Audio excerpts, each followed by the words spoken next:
Fait que bonjour à tous. Aujourd'hui, je suis avec Mélodie Contabonin. Bonjour Mélo. Salut! Fait que je suis bien contente de te recevoir à nouveau, encore une fois, sur le podcast Studio. Pour celles qui ne te connaissent pas encore, là, on a déjà 2 épisodes enregistrés, mais pour celles qui ne te connaissent pas, tu peux te présenter brièvement? Je suis naturopathe. Ça me fait plaisir de me présenter. Donc, naturopathe depuis plusieurs années déjà. Je travaille dans le milieu de l'entraînement, du mode de vie, etc. depuis plus de 15 ans.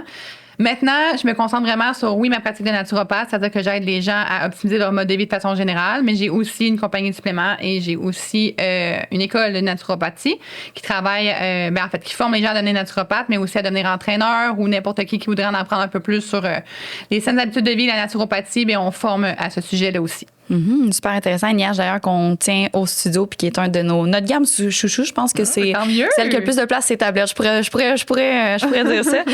Puis juste pour parler un petit peu plus rapidement de la formation en naturopathie, tu veux-tu nous en parler davantage? Justement, tu sais, c'est quoi exactement le métier de naturopathe? Bien, le métier de naturopathe, dans le fond, c'est vraiment d'optimiser la santé des gens puis d'optimiser les problématiques. Fait que, je dis optimiser parce qu'on veut pas régler une condition. C'est pas notre travail. De toute façon, on travaille pas les conditions. On optimise le mode de vie pour que ça aille mieux de façon générale. Donc, c'est exactement ce qu'on fait nous, quand on les forme. Donc, c'est 1300 heures de formation pour devenir naturopathe. Mais, on apprend vraiment au niveau de la santé générale, des hormones sexuelles, mais de toutes les hormones aussi, de l'insuline, du cortisol. On va travailler vraiment tout ce qui est éthique, tout ce qui est d'avoir un plan de match avec le client qu'on a devant nous. Donc, c'est ce qu'on va faire en tant que naturopathe. Puis nous, c'est ce qu'on fait aussi dans notre école de naturopathie. Puis entre le métier d'entraîneur puis le métier de naturopathe, c'est quoi, la différence à ton œil à toi? L'entraîneur va travailler, peut optimiser puis donner des conseils au niveau alimentaire, mais de façon générale, l'entraîneur va faire des plans d'entraînement, va travailler au niveau de l'activité physique aussi, tandis que le naturopathe va vraiment plus être axé sur le mode de vie, donc gestion de stress, sommeil, digestion. De plus en plus, les deux s'allient, bien évidemment. C'est juste que pour redevenir un entraîneur, tu n'as pas besoin d'avoir de formation X. Il n'y a rien de reconnu ici en tant qu'entraîneur. On peut former les entraîneurs. C'est comme nous, on a une école pour former des entraîneurs, sauf que c'est pas reconnu en soi, tandis que la naturopathie, il y a un nombre X d'heures à accomplir, donc 1300 heures de formation pour que les associations acceptent la candidature pour donner naturopathe. Donc, c'est peut-être pas les mêmes genres d'études, il y a peut-être pas le même genre de bassin de professionnels, mais les deux sont tout aussi valables, dépendamment de dans quelle sphère ils travaillent. Je pense que les deux sont très conjoints, dans le sens que ça peut être un beau mix, justement, entre les deux. Ça arrive souvent, honnêtement, que les entraîneurs vont donner naturopathe. Ça arrive souvent que les deux vont comme s'allier ensemble. 100%. Puis justement, aujourd'hui, on va parler de toute la période, en fait, de la femme qui entoure la ménopause, fait que la périménopause.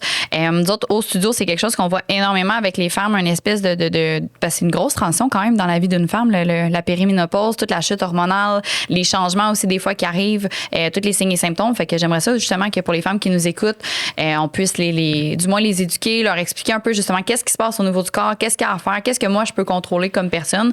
Il y a plusieurs approches différentes également, là, fait qu'on va pouvoir explorer un peu le tout ensemble. Parfait. Dans un premier temps, dans le fond, niveau plus hormonal, quand on parle de la période de la périménopause, fait que justement avant la ménopause officielle, c'est quoi qui se passe un peu au niveau du corps?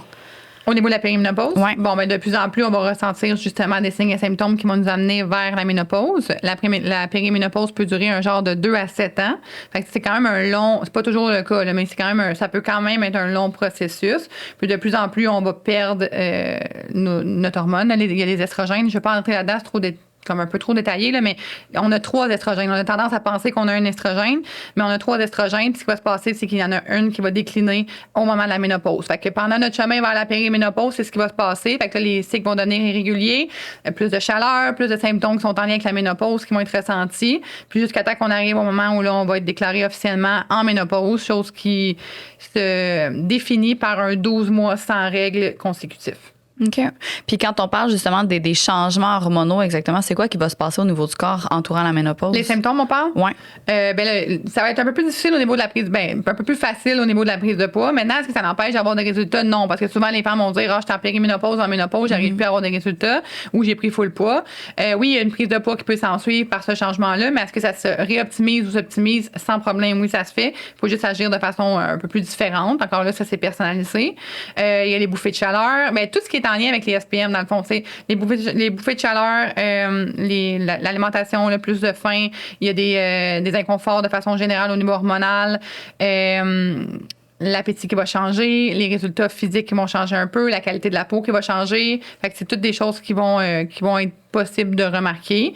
Une perte de masse musculaire, on le voit des fois, mais c'est pas nécessairement en lien avec la périménopause puis la ménopause. Ça va être en fait en lien avec le fait qu'on prend de l'âge. Fait que plus on vieillit à partir d'un certain âge, plus on va perdre de masse musculaire.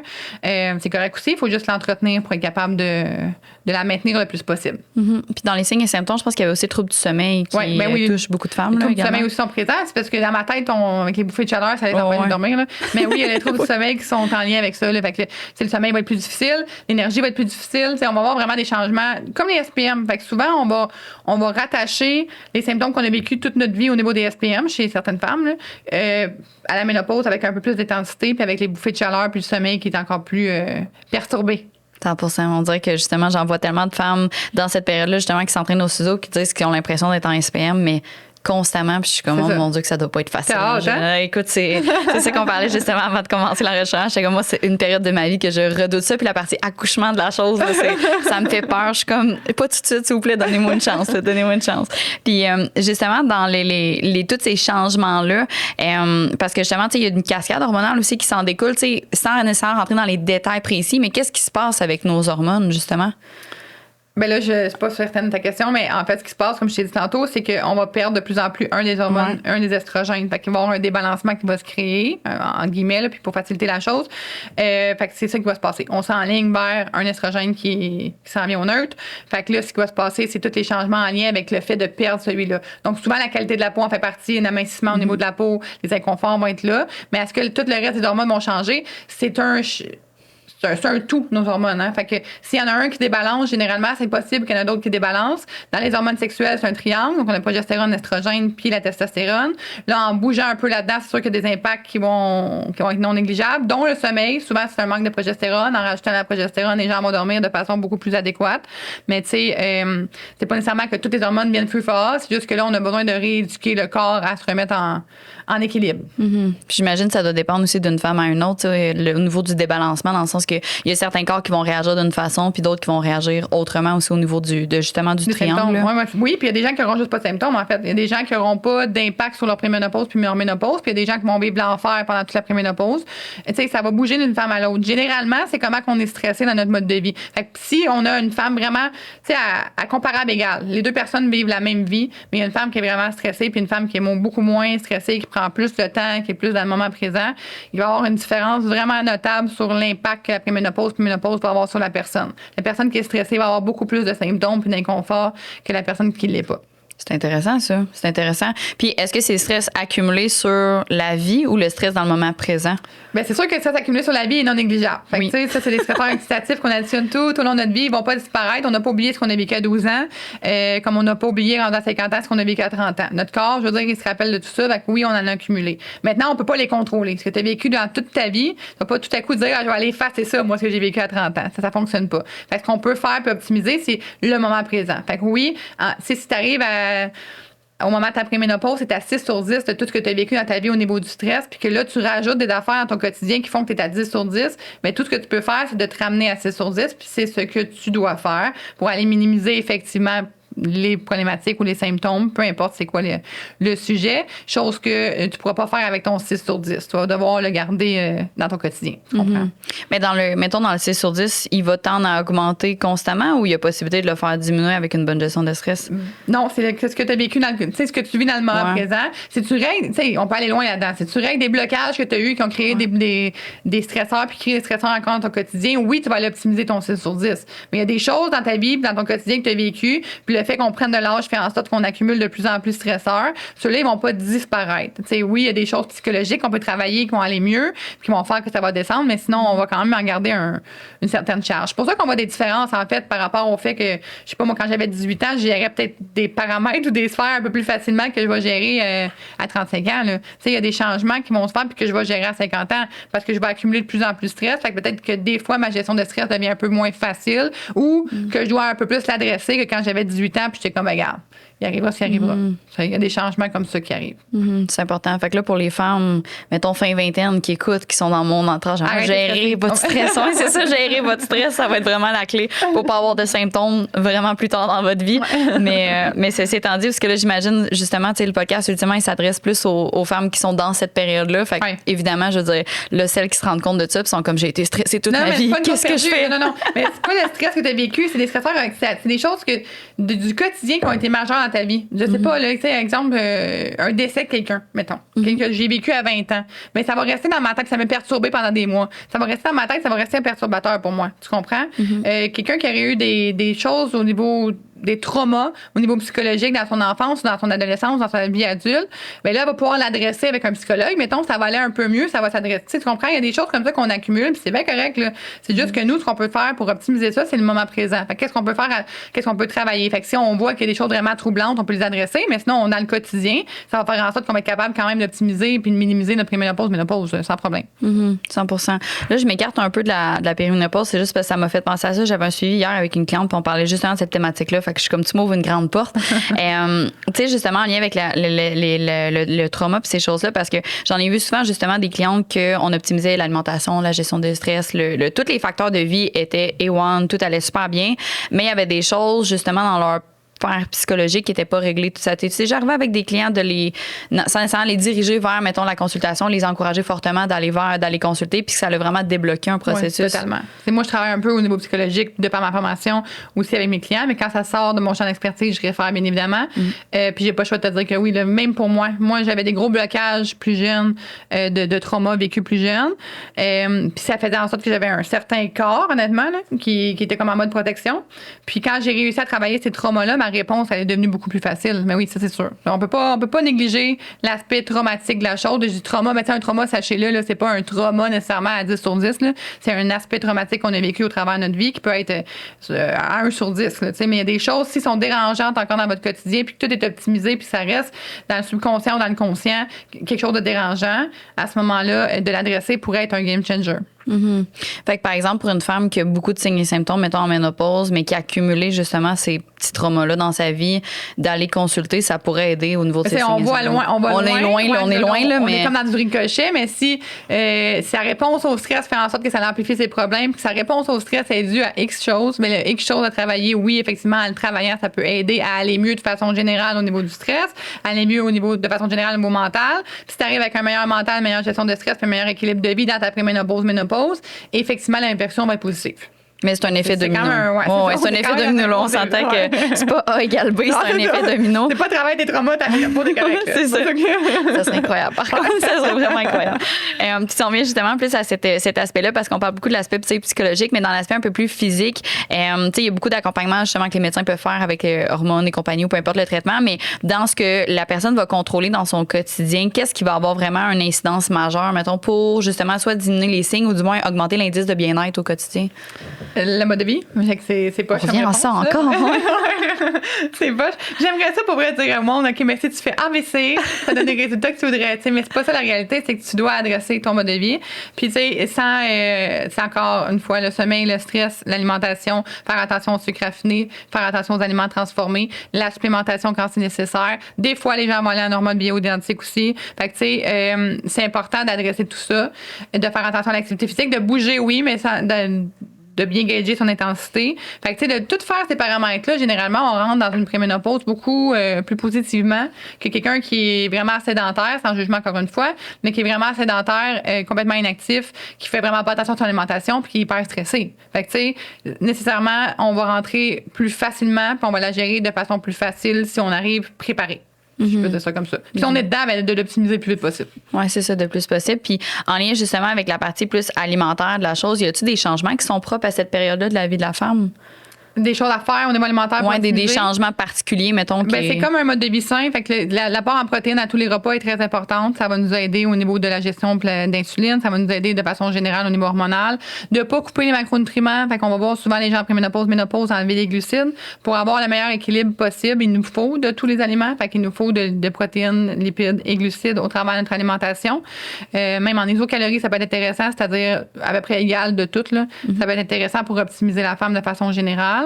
naturel. Puis les aliments transformés, les sucres raffinés, on fait attention. Fait que ça reste des conseils de base. Mais tu sais, c'est l'apport en protéines, je pense, qui est le plus important parce qu'on a tendance souvent à voir que les gens qui arrivent qui sont plus âgés déjà ou qui vont arriver à prendre de l'âge un jour ou l'autre, ont tendance à diminuer un peu le rapport en protéines, mais c'est le contraire. Il faut garder une bonne source de protéines à tous les repas pour être capable de faciliter l'optimisation de l'alimentation en lien avec la préménopause, ménopause. Mm-hmm. Je pense qu'également aussi, ça aide à protéger la masse musculaire parce qu'on l'a abordé brièvement, mais la femme d'année en décennie, puis là, je m'étais sorti une statistique, mais justement que par décennie, il va y avoir une perte de 3 à 8 de la masse musculaire chez la femme. Puis justement, ben, ça s'accumule, fait que dans le sens de 30 à 40, de 40 à 50, 50 à 60, ainsi de suite. Puis justement, ben, si cette masse musculaire-là n'est pas entretenue, elle est complètement perdue, puis ça peut avoir des impacts au niveau fonctionnel par la suite. Aussi niaiseux que ça peut paraître, mais des fois, moi, j'ai des clientes qui arrivent dans le gym, puis sont comme, j'ai de la misère à aller chercher mes assiettes au-dessus de ma tête parce qu'elles sont trop lourdes en élévation de l'épaule. Que ça a un énorme impact sur l'aspect fonctionnel, l'aspect santé aussi global du métabolisme. Puis justement, en lien avec la perte de masse musculaire, qu'est-ce qu'il y a à faire? Là, on a parlé de garder les protéines élevées, là. Bien, faire attention d'abord à ces calories. Au niveau alimentaire, on va s'assurer d'avoir suffisamment de calories, chose, encore une fois, qui a tendance à diminuer plus on prend de l'âge, avoir assez de protéines, avoir de tous les macronutriments, puis se garder actif au niveau musculaire. Fait que c'est pas de faire du cardio, là. C'est d'avoir un beau mélange entre du cardiovasculaire, mais de la musculation aussi, parce qu'on veut, je suis pas en train de dire pas faire de cardio, là. Il y a eu un moment aussi où tout le monde disait ça. Mais l'aspect cardiovasculaire, l'aspect cardio peut être intéressant, mais faut pas oublier de continuer de stimuler le muscle pour essayer de l'entretenir le plus possible. 100%. Puis je pense qu'effectivement, c'est peut-être quelque chose qui, je vais pas dire nécessairement déplaît parce que c'est une généralité, mais du moins, moi, les femmes qu'on a justement au gym, les cours de muscu, souvent, sont comme, tu sais, ils sont moins, c'est moins des cours qui sont appréciés parce que c'est moins stimulant. Ben, je dis moins apprécié. Je pense que ça dépend vraiment d'une personne à une autre, du moins, puis des objectifs de base. Mais souvent, on tape beaucoup sur le clou à dire que c'est des cours qui sont extrêmement importants, surtout justement quand on passe le cap du 35 ans parce que faut préserver notre masse musculaire. C'est quelque chose de super important, autant pour la santé globale que l'aspect fonctionnel. Puis, ça reste que des cours de muscu, ça n'a pas besoin d'être extrêmement lourd dans le sens que tu as juste besoin d'aller chercher une certaine tension au niveau de ta musculature pour être capable de la maintenir, de la développer. Puis le cardio aussi, ben, on a parlé que justement, c'était sans nécessairement dire que c'était pas important. C'est important pour la condition cardio-respiratoire, cardiovasculaire. Mais c'est peut-être de justement optimiser, d'aller plus vers soit des choses douces ou du HIIT, mais d'être toujours dans l'écoute de son corps et de sa capacité. Là. Exactement. Fait qu'il faut un mélange de tout. Il faut adresser notre santé. Plus on plante de l'âge, plus on veut l'adresser le plus possible. Mais c'est de se respecter au travers de tout ça aussi. 100%. Puis je pense qu'il y a une notion de plaisir aussi des fois qui rentre en ligne de compte parce que ça reste que souvent les gens vont me dire mais tu sais je suis pas motivée à aller mettons faire des cours ou aller m'entraîner. Mais tu sais je pense que l'aspect social puis l'aspect motivationnel de faire des choses que t'aimes, ça va aider beaucoup plus à ce que ça rentre dans la routine, ça perdure dans le temps parce que ultimement une activité qui va perdurer dans le temps, ben c'est celle qui va t'amener le plus de résultats tant que c'est bien aligné. Il faut que tu aimes ce que tu fais. Peu importe c'est quoi, il faut que tu aimes ce que tu manges, il faut que tu aimes prendre soin de toi, il faut que tu aimes prendre ton mode de vie, il faut que tu aies des objectifs qui veulent te donner envie de faire ça, fait que c'est pas une perte de poids là. C'est je vais prendre de l'âge, je peux être en santé, je vais être capable de jouer avec mes petits-enfants, je vais être capable de je sais pas moi faire à manger longtemps, peu importe, il faut quelque chose de plus fort et de plus puissant pour qu'après ça tu aimes ton processus puis que tu restes dans ton processus parce que pour toi ça vaut la peine de le faire, tu sais.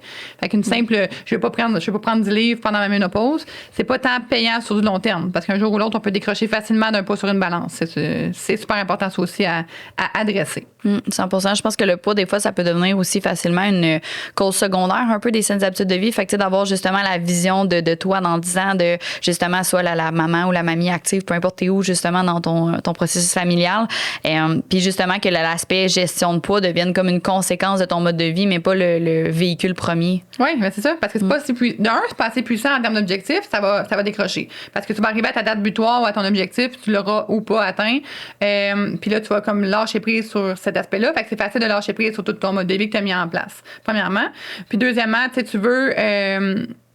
moins tu y penses à vouloir perdre du poids, puis tu te concentres sur les réels objectifs qui sont un peu plus puissants, plus tu vas perdre du poids. Fait que, tu sais, ça aussi, c'est facile à dire, moins facile à comprendre, mais testez-le. Essayez-le de dire, OK, regarde, moi, je vais le faire pour, je sais pas, être la maman active plus tard, ou la mamie, comme tu as dit, active plus tard. C'est ça que j'ai envie de faire, c'est plus puissant pour moi. Fait que je me donne à fond là-dedans, puis j'y vais en ligne.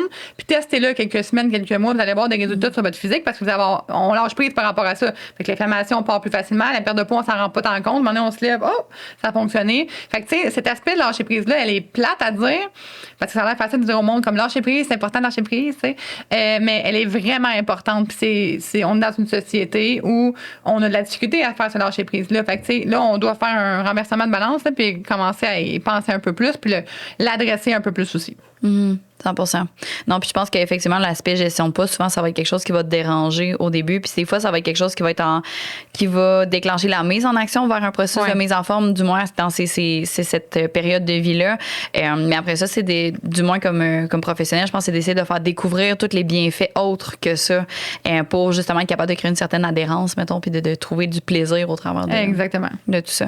Puis en lien justement, tu sais, pour les femmes qui nous écoutent, puis là sont comme OK, moi mon mode de vie c'est un peu chaotique dans le sens que niveau sommeil ça va pas bien justement parce qu'on est en chute hormonale. Y a-tu quelque chose qu'on peut faire, tu sais, pour ça, outre, tu sais, bien manger, bouger, ça on l'entend, mais y a-tu d'autres mécanismes pour optimiser le sommeil? Ouais. Ben là c'est la base de façon générale parce que des fois la base va être suffisante, fait qu'on peut supplémenter, on peut adresser notre mode. Tu sais, si on n'a jamais adressé notre sommeil, ça s'est bien passé. Là de juste peut-être faire ces petits changements là, mettons être dans un environnement qui est plus serein au niveau du sommeil, faire attention à la luminosité. Se supplémenter aux besoins. Des fois, on a besoin de s'assommer un peu pour aller réguler ça. Ça peut être super intéressant, puis ça peut être suffisant. Maintenant, si c'est en lien avec un besoin d'une hausse de progestérone, il y a des choses qu'on peut faire, mais tu sais, ça se peut qu'on ait besoin, ça c'est une autre affaire que j'aime dire aussi, ça se peut qu'on ait besoin ou qu'on soit bénéfique à consommer des hormones bioidentiques. Puis c'est pas nécessairement un démon non plus. Fait que, tu sais, adresser encore une fois toute votre réalité au niveau de votre mode de vie, votre réalité. Supplémentez-vous en conséquence. Puis si après ça, ça devient invivable, parce qu'il y a des situations, il y a des gens il y a comme pas moyen de survivre à une ménopause ou une préménopause, mais là, c'est correct d'aller vers cette tangente-là aussi. 100%. Puis quand on parle de supplémentation, tu sais, qu'est-ce qui est recommandé dans ça? C'est pas quelque chose que j'ai déjà exploré, dans le sens que les suppléments de base, mettons, dans une vitamine A de qualité, ça peut être super intéressant. La supplémentation de base, donc oui, oméga 3, magnésium et vitamine D. Vitamine E. On a créé chez NIH le Harmonia, qui est en lien exactement pour les symptômes de préménopause, ménopause. Donc, là, encore une fois, c'est un mélange pour aller optimiser. Fait qu'il existe des mélanges comme ça. Moi, je suis bien mélange, là. J'aime ça qu'on fasse un melting pot de toutes les choses qui peuvent nous optimiser, puis qu'on le consomme quand on a besoin de le consommer. Puis, je parle pas nécessairement chez NIH. Je dis Harmonia, mais il y en a d'autres dans d'autres compagnies sans problème aussi. C'est juste que le fait d'avoir des mélanges à gauche, à droite d'ingrédients, il y a peut-être des choses qui vont être plus efficaces sur vous que si on avait testé toute seule un seul des ingrédients. Fait qu'avoir un mélange qui est ciblé à optimiser les symptômes de préménopause, ménopause, je trouve ça plus intéressant parce qu'on a plus de chances, mettons, de tomber sur quelque chose qui va être vraiment plus optimal. Puis on peut travailler plusieurs paramètres en même temps, tu sais, les inconforts, l'inflammation, tu sais, comme tout ça peut être travaillé en un truc. Fait que tu sais, c'est des blends qu'on dit là, des blends que j'aime utiliser plus que des choses ciblées au-delà de la vitamine E puis de la base. 100%. Puis le Harmonia, justement, tu veux-tu nous en parler un peu davantage? Comment il a été conçu Il a été conçu exactement pour ça. Fait qu'il a été conçu pour la préménopause, ménopause, vraiment pour aller travailler toutes les problématiques qui sont en lien avec les symptômes. Fait que les symptômes qu'on a dit d'entrée de jeu tantôt sont travaillés avec le produit. OK, 100%. Fait que ça peut être un bon complément, justement, aux saines habitudes de vie. En fait, ça doit être un complément aux saines de... c'est ça. Mais comme je dis toujours, hein, c'est pas de commencer avec l'harmonia, c'est de mettre en place ton mode de vie, d'avoir ton alimentation qui est saine, de ta supplémentation de base. Après ça, au besoin, tu rajoutes l'harmonia. Puis une fois qu'on a justement passé cette phase-là un peu, justement, de la vie, dans le sens où, une fois que la ménopause est passée, qu'est-ce qui est important pour garder une santé globale puis une certaine longévité pour les femmes? La même chose. On continue de on est encore dans nos saines habitudes de vie, tout le temps. On continue de bouger le plus possible, pas le plus possible avec un équilibre qui fait du sens. Donc, on fait attention à la santé autant au niveau du cardio qu'au niveau de la musculation. On s'assure de bouger, on s'assure de bien manger, on s'assure de bien digérer, de bien dormir, d'avoir une belle gestion de stress. Donc, c'est vraiment, plus on va adresser ça, aussi simple que ce soit, plus on va avoir des bonnes chances de vieillir en santé puis de pouvoir avoir une belle longévité, tout simplement. Tu sais, les petites solutions miracles à gauche à droite de je ne sais pas quoi, là, qu'on voit ici et là pour vieillir encore plus sa santé, le vieillissement, tu sais, on rajeunit ou je sais pas quoi, là, c'est bien intéressant, là, mais tu sais, je pense que le tout reste encore dans une belle fondation, une belle base, puis de prendre soin de nous dans le moment présent, c'est tout simplement. 100%. Fait que dans le fond, en gros, on faisait un résumé, mais dans le sens, c'est de justement être capable de trouver un équilibre d'entraînement qu'on est capable de maintenir, avec qui notre corps, comment je pourrais dire ça, aligné avec ce que notre corps a de besoin puis ce que notre tête a de besoin, avoir une alimentation qui est régulière, qui nous convient, qui nous amène du plaisir, mais qui nous amène aussi tous les nutriments dans le fond qu'on a besoin, puis d'optimiser justement ces sphères de vie au quotidien. Oui. Il n'y a rien de particulier d'autre. On dirait je suis comme, c'est juste ça. Non, on s'entend, c'est le combat d'une vie. Non, parce mais... qu'on peut pas rien. Tu sais, le fait qu'on arrive en préménopause, on peut pas l'éviter, là. C'est partie du parcours normal d'une femme, tu sais. Puis après ça, on pourra pas rien changer pour renverser ça. On va être rendu à ce processus-là, à ce moment-là dans notre vie. Fait qu'il y a rien d'autre à faire que d'adresser notre santé. Peut-être de façon un peu plus personnalisée, parce que les réponses vont être différentes. Mettons, mais ça reste que c'est le mode de vie qu'il faut prendre soin, puis tout simplement, là, tu sais. Puis des fois, on va avoir besoin de supplémentation, puis des fois, on va avoir besoin d'hormones. Fait que, tu sais, c'est pas rien de fou, mettons, comme solution. Puis c'est jamais rien de fou, hein, tu le sais, on en parle souvent dans plusieurs paramètres, mais c'est toujours vraiment ça. C'est juste que les gens cherchent des solutions miracles, puis les personnes de marketing vont encourager les solutions miracles, mais ça revient toujours à la même chose au final, même de leur côté, au sens où pour adresser cette fondation-là, puis eux essaient de l'adresser de façon différente, mais ça revient au même message qui est véhiculé. Quand tu as une fondation, justement, qui est solide, tu es capable de, justement, de passer au travers les moments qui sont plus difficiles. Fait qu'avec une fondation qui est fragile, tout s'effondre au moment où on arrive à quelque chose de difficile. Fait que, ce qu'on veut, c'est d'avoir une fondation solide. Puis pas juste au niveau, tu sais, là, on parle du mode de vie, l'alimentation, le stress, mais tu sais, au niveau mental aussi, puis au niveau de la capacité à lâcher prise, d'être dans le moment présent, de vivre le moment présent. On est dans une ère de réseaux sociaux, malheureusement. Puis si on les vit plus, ces moments présents-là, ça devient vraiment anxiogène pour plusieurs personnes. Puis là, c'est peut-être un peu dramatique. Moi, je trouve ça intense, là, que le monde sont comme plus capables de faire des pas de recul, de pas avoir leur téléphone, de vivre le moment présent. Fait que ça aussi, c'est important. Puis ça compte dans l'échelle de bien-être aussi. T'sais. Fait que c'est des choses qu'on doit mettre en place pour être capable de vivre aussi avec le moins de stress possible puis le meilleur lâcher prise possible. Quand tu parles justement de la sphère psychologique, qu'est-ce que tu appliques mettons, avec tes clientes justement pour les aider à se trouver des stratégies pour être capable de lâcher prise? Il y a plusieurs choses. C'est une grosse question existentielle. C'est ça, mais parce que je travaille beaucoup les outils à ce niveau-là. Moi, mais si j'arrive avec quelqu'un qui est vraiment stressé, j'utilise quelque chose qu'on appelle la boule de stress que j'ai créée. Donc, on va vraiment définir tous les stresseurs de la personne, du pire au moins pire. On les met en ordre, puis on va adresser chacun des stresseurs en partant du moins pire jusqu'au pire pour cette personne-là. Fait que c'est souvent les pires stresseurs, c'est ceux-là qui ont comme pas de solution dans leur tête. Fait qu'on va adresser, je sais pas moi, j'aime pas ça dans le trafic. Bon, ben, tu vas partir 20 minutes plus tôt. Là, je dis n'importe quoi, là, mais tu vois. Fait que ça serait quoi ta solution? On va mettre en place ça. Fait qu'on va tasser le plus possible les stresseurs, puis la gestion de stress va devenir plus facile. Fait que ça va dépendre, c'est quoi? Souvent, c'est par rapport au stress. S'il y a des traumas, ben là, ça va arriver que je vais demander des lectures. Bon, ben, lis les 5 blessures qui empêchent d'être soi-même, fais-moi un résumé par rapport à ça. On va voir. Tu sais, moi, je vais vraiment aller travailler ce que je suis capable de travailler selon mes connaissances. Puis quand ça sort de mon champ d'expertise, à ce moment-là, c'est là que je vais aller référer. Mais tu sais, je vais aller voir. Il faut vraiment un lien de confiance avec ton professionnel. Là. Je pense que c'est ça la clé de la réussite. Là, c'est que plus tu as d'ouverture envers ton professionnel, plus tu es à l'aise de lui dire ce que tu as besoin de lui dire. Plus le fait de le dire, ça fait du bien. Plus elle, la personne devant toi, peut être en mesure de t'aider puis de t'outiller en conséquence. Puis je pense que des fois, le dire, ça le rend réel aussi. Moi, ça arrive souvent, j'ai des clientes qui me disent quelque chose en consultation, puis sont comme, hey, c'est la première fois que j'accepte de dire ça à voix haute. Puis je suis comme, mon Dieu, ça c'est. Puis tu sais, pour nous, c'est sans dire que c'est banal, mais dans le sens que, tu sais, je veux dire, on a l'habitude que les gens, mettons, nous confient des choses, puis nous autres, c'est comme, OK, tu sais, puis pour la personne, c'est une grosse réalisation, puis des fois, c'est un point tournant, justement, autant dans son processus que son développement. Oui, c'est un game changer. Moi, je suis quelqu'un qui est une coach en PNL. Puis elle m'a justement nommé quelque chose récemment. Puis elle m'a nommé son quelque chose. Puis elle a dit, écoute, ça fait partie de mon étape de changement puis mon besoin de le faire. Bien évidemment, elle connaît ses étapes. Elle fait toute sa vie. Mais tu sais, elle avait jamais dit ça à personne. Puis comme là, elle avait besoin de dire, elle venait de partir de son suivi, elle me l'a nommé puis elle me l'a écrit pour elle. C'était big, big, big. Là.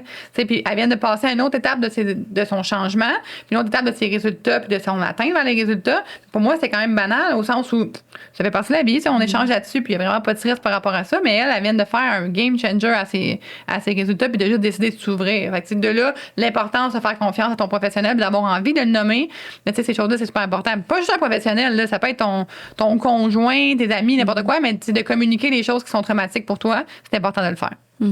Ça, je pense que c'est le travail d'une vie pour beaucoup. Pour plusieurs personnes. Mais plus on vieillit, je pense que plus on s'agit dans cette phase. En tout cas, moi, j'ai l'impression que plus je suis à l'aise avec ce que j'ai vécu, puis je nomme pas tout, là, je suis encore une fois une humaine comme tout le monde, mais au sens où je m'assume plus dans les moments que j'ai vécu, puis je pense que la communication, puis ces choses-là se développent un peu plus on prend de l'âge, mais ça reste qu'effectivement, c'est l'histoire d'une vie. Tu sais, il y a des choses que j'ai dit facilement plus jeune que là, puis je commence à dire maintenant que j'ai jamais dit avant, puis assurément que dans 20 ans, il y a des choses que je vais être comme à l'aise de dire, puis de nommer que maintenant, je suis comme, oh my God, non.